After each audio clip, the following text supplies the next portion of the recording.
There are many Sakis in the world of entertainment, and I made a video on how all those Sakis go to heaven because, I mean, look at this Saki here, but it made me want to dive further into the career of this Saki, this talented guitarist of many bands like Mary's Blood, Amahiru, and until recently, Nemophila. Saki is a power metal guitarist specializing in various blends of metal, metalcore, hard rock, and traditional power metal. She is perhaps the best dressed guitarist out there, always looking fabulous with her dresses, her hair, or just casual twin-tail Saki. Yes, she is very beautiful, like very beautiful. I mean, she's a Saki. So pretty, cute, beautiful, great smile that lights up a room, you know. Saki's being Sakis, I say, but she is quite talented. Why? Because she's a Saki. Saki started at a young age but didn't develop interest in Western music until she was asked to join a classical guitar club. However, it was upon seeing Jiro Hashi, guitarist for Sakima 2, that inspired Saki to pursue being a guitarist, performing in cover bands until she joined Destrose in 2009, where they are best known for being the trial run for Mary's Blood, or like, what's that other band? Love Bites as well. Saki would later join the rock group Mixx with her pink guitar, her cute fashion, and simple yet fun riffs.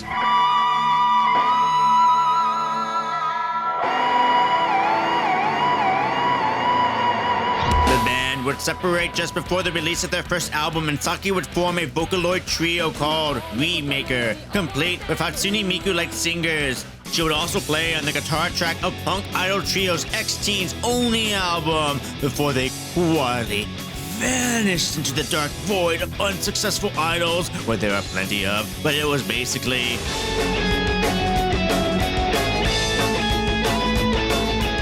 Saki's first main success was Mary's Blood in 2012 at the request of former Destrose members. Saki would write the majority of the songs in Mary's Blood, cementing her current style of power metal with accessible pop choruses and strong technical solos filled with scales.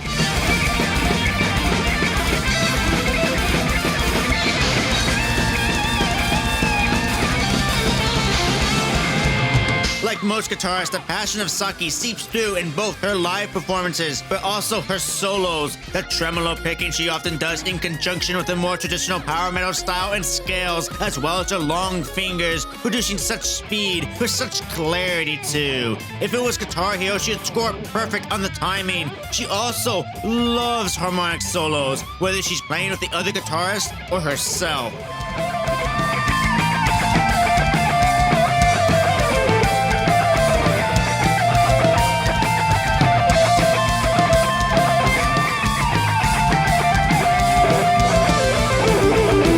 Saki said in Mary's Blood, she feels free to write anything, but does feel the clash with balancing the band members more J-pop, Arkansas love, or Saki's desire to go heavy. This balance is what made Mary's Blood sound their own. Indeed, Saki's heavy metal influence with vocalist eyes, old school bar sounding vocals, where she can deliver power metal front woman energy as well as raspier dive bar vocals, and then her more J-pop oriented melodies in the chorus.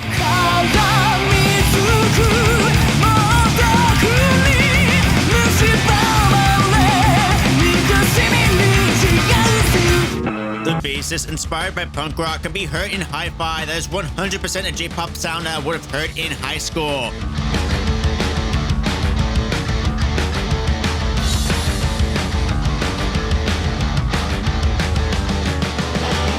Blood will go on to release 6 albums until their recent hiatus. But if you like straight heavy metal with female vocals and rocking solos, you'll love Mary's Blood.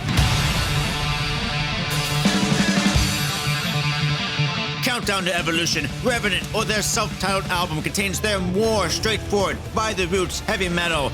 But Confessions is a concept album centered around the theme of darkness, and I like the sound a bit more in this one. There's more variety in the song styles and production, and I appreciate a song like Hello sounding like it was inspired by Arkansas.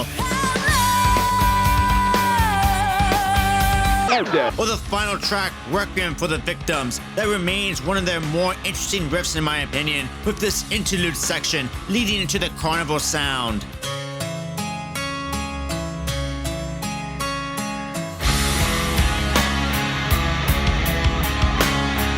In terms of presenting Mary's Blood, I will choose this album, especially for Ai's vocal work being especially strong.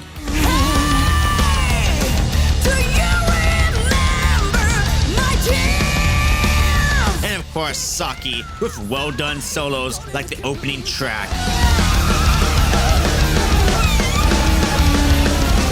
Around 2019, Saki would meet Mayu of the band Lipstick, who needed a support band for a live session. But Saki looked around at the awesome members and thought, no, we're too good to be a one-up bitch. We're gonna be a band. Shortly after, Nemophila was born, with Saki initially supervising before joining as the lead guitarist. They would achieve much notoriety after Dissension dropped, with the music video starting vividly with a pretty red-haired Mayu screaming into the mic like... By the way, my Joshi wrestling audience, there's a Mayu, a Hazuki, a Tamu, and a Saki. Literally dream team stars in the world of stardom in Nemophila. It was completely silent. Anyways, I've already talked about this video enough, but it's a really dope song with an addicting chorus that I played like a million times when it came out. It's awesome. It was during this time, Saki would form a project with ex-Dragon Force bassist with this name that I'm not even gonna try to say, but if you've been to heavy metal shows or played in bands, you've met a guy like this before, you mean I have Theos like this. They would form a project based off a dream of Frederick's where they signed their contract with their name, Amahiru. I wanted something and I wanted it for nothing. A blend of European and Japanese metal singers to form a hard rock band with an English-speaking male singer playing exactly the type of music you'd hear on the hard rock radio station way back in 2001.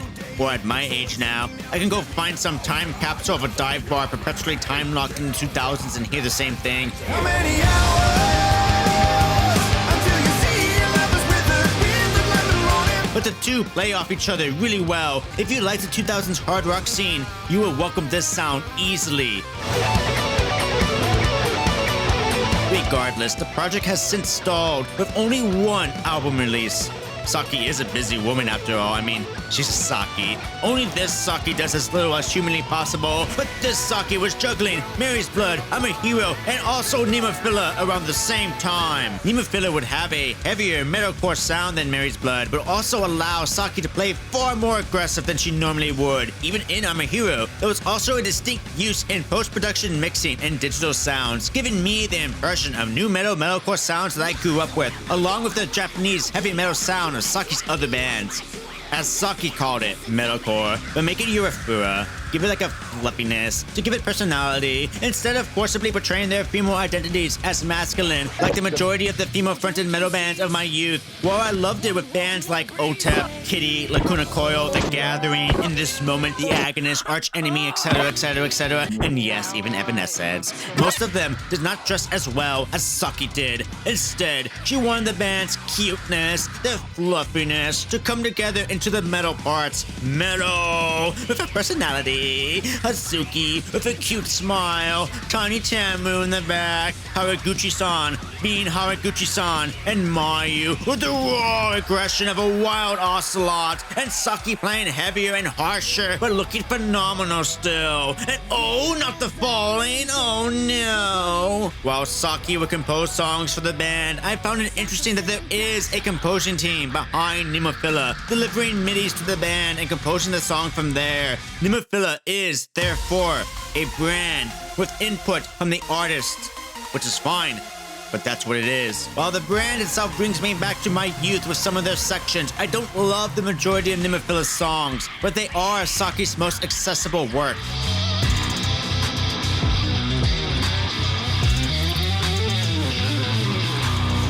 Like all Sakis, Mayus are also good at what they do, and without Mayu, brand or not, team or not, Nemophila would be a standard metalcore band. And I'm thinking, what am I gonna do next? Shooking at the blazing, I'm impressed. Such a hard and touch a voice, I'm a... Which is why Nemophila will be fine without Saki, as she recently left the band for creative decisions. Nemophila's style is a bit more commercialized than Saki's prior work, and Mayu's presence is incredible.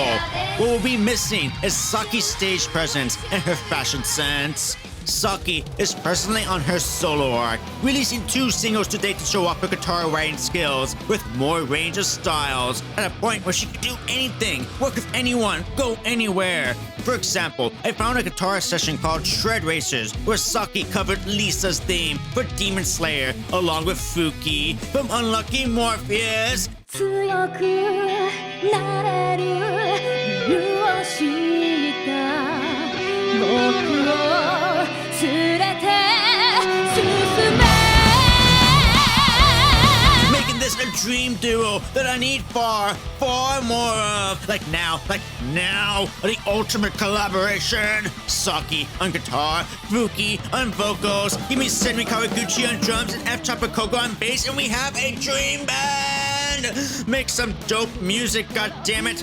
どうしたって消せない夢も止まれない今も誰かのために強くなれるなら And because she is a Saki, no matter where she goes, her guitar will hype an army behind her before banging their head going metal! Yeah, metal! Because Saki, the guitarist, aka Shucky, aka this beautiful virtuosa of guitar clarity, with this smile, this fashion sense, who has been quietly recording a resume of solid material over the years to becoming a brand name for herself as the face, leading to anything she plays into becoming something worthy too. This guitarist of power metal cuteness. And why is that again? Well, duh. She's a Saki. Duh.